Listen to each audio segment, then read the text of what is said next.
سماق ما دبر زیبور پشکشری باد کوید ایکما سروشتی و طاما و آخا و سرپشک همی آیا و 45 سال از سال علافیت کم بازرگانی همه تشتاست کردم یه چیای سروشتی متى سماق زباره پیکت چهار جورا جوری که سماق سپیا یا دو سماق باریکی سماق خاتونی سماق سور یا عادی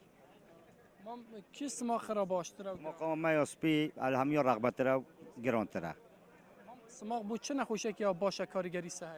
خود سماق گلک کارتینن بو سرشانه بو زکشانه بو گلک خارنا کارتینن سماق بونده باشه چوال زکی سماق ده چاند سماق تیتا چاندن مانگاسه بری نوروزه پشتی نوروزه هنگی سماق تیتا چاندن بعضی کشیای پاییزات چینید هگه پلیزی کفت سماق خوب بو کی رفرید کنو چند تا خود سماق ما اصلا نسبت کزور مهنور تا ترکا حتی 150 تانا کمی کزورش ما در وی صرف کرد یه آسیا و صین و هولند و امریکا گلگش مال ناخوی کردستانی صرف کرد سماق دورا زیبار گلک باشه جدی باشه سماق ما دبر زیبور پشکشری باد کوید ایکما سروشتی و طاما و آخا و سرپشک همی آیا بله اگه پشت وانیا من هبید از شم سماق بو عراق خره بو کردستان خره دابین کم